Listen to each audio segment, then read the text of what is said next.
Pessoal, essa videoaula contém a correção das atividades, né, da quarta semana do volume 3 dos PETs. Atividade 1. Um estudo feito em 2016 por organizadores ambientais apontou uma das importâncias das comunidades tradicionais. Leia um trecho de uma reportagem a respeito desse estudo. Aí tem um trecho dessa reportagem que fala sobre o estudo da preservação ambiental relacionada às comunidades tradicionais, né? Eu não vou ler de novo, basta vocês lerem ele aí.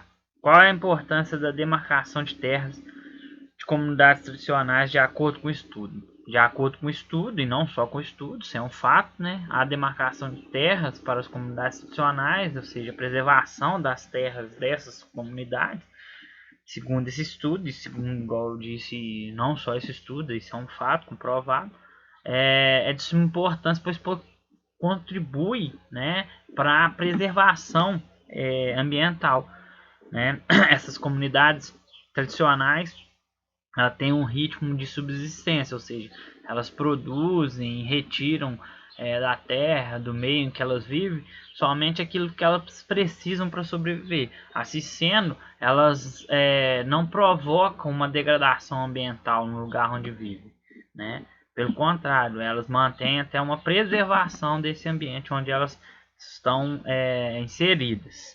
B. Além dos povos indígenas, cite outras comunidades tradicionais existentes no Brasil. Tem várias, né? Várias, gente. Tem as comunidades ribeirinhas, quilombolas, comunidades de terreiros. Então, tem várias, né? Espalhadas pelo Brasil afora. C. Quais problemas as comunidades tradicionais enfrentam nas terras que ocupam? Bom, eles enfrentam o problema da especulação, né? Muitas das vezes as terras que essas comunidades ocupam tem uma especulação muito grande entre elas, ou seja, tem muitas pessoas, empresas, principalmente empresas, né, grandes empresários, que vislumbram, visualizam essas terras aí como meio de ganhar dinheiro, de obter lucratividade. Às vezes são terras que têm, por exemplo, uma quantidade grande de minério ou outro produto, né? Então eles sofrem diante dessa especulação dessas pessoas, a invasão por parte dessas terras aí, né? Por outras pessoas, por empresas, né? Pelos empresários principalmente. E aí ele sofre também com a ausência da fiscalização diante disso e a ausência da proteção dessas terras pelo poder público, pelo Estado. É obrigação do Estado proteger a posse dessas terras, estando com as comunidades que vivem nelas, né? E nem sempre é o que acontece. Muitas das vezes o poder público fecha os olhos quanto a isso, né? Então esse é mais um problema que essas comunidades enfrentam. 2. Observe as fotografias e leia as legendas. Em seguida faça o que pedido. Aí tem duas fotografias, uma de comunidades andirobeiras, né, lá no Acre, e a outra comunidade de terreiro em São Paulo. Quais comunidades foram retratadas? Em que lugares do Brasil elas são encontradas?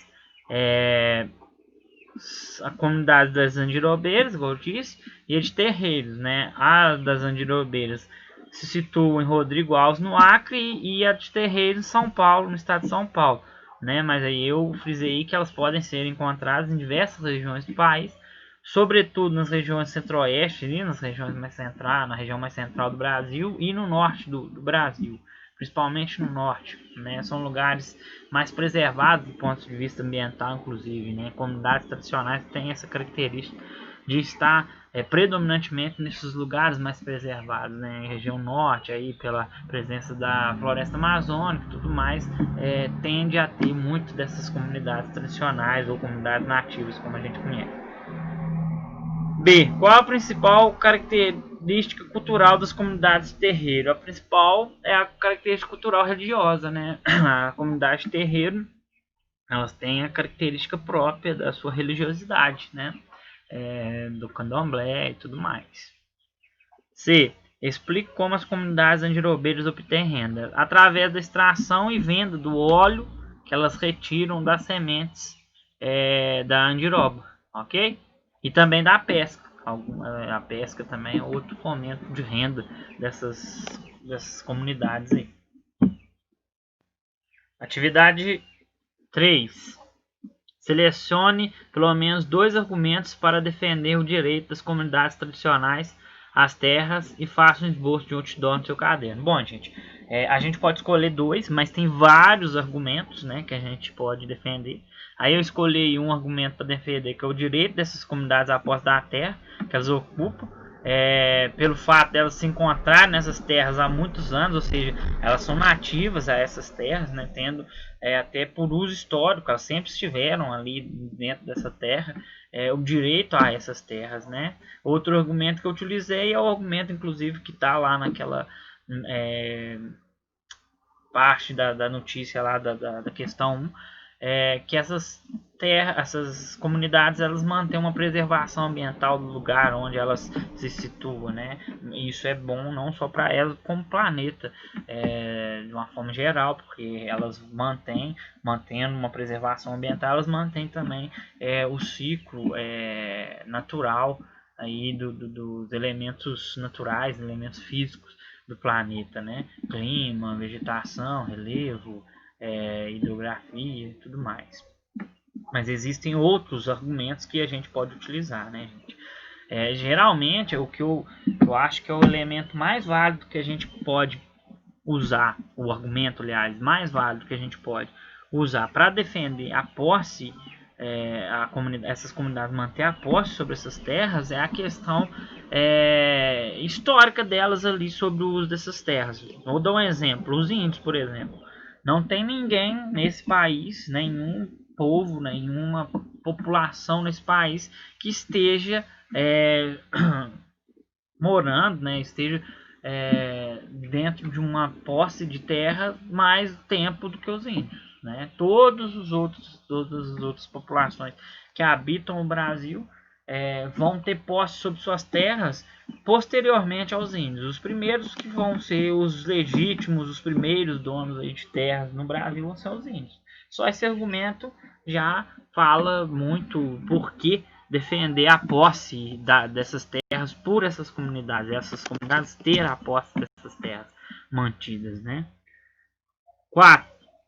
E na 3 pede para fazer um esboço de um outdoor no seu caderno. Vocês vão fazer um outdoor, né? Um informativo em relação a isso aí. Cada um pode fazer o seu, usem sua criatividade. 4. Faça uma pesquisa, se possível, ou converse com seus familiares sobre as comunidades tradicionais de Minas Gerais. Procure descobrir quais comunidades existem em áreas rurais e urbanas. Depois escolha uma das comunidades para fazer um estudo mais aprofundado, buscando informações como o número de pessoas que vivem na comunidade, atividades produtivas, condições de vida da população, manifestações culturais, religiosas e etc. Bom, gente, essa aí eu coloquei como resposta pessoal, que cada um vai fazer uma pesquisa diferente, né? Temos vários tipos de comunidades tradicionais aí no nosso estado, predominantemente mais ao norte de Minas, né? Vai ser, eu acho que o lugar que vocês vão encontrar mais essas comunidades, né? Estando situadas mais ao norte.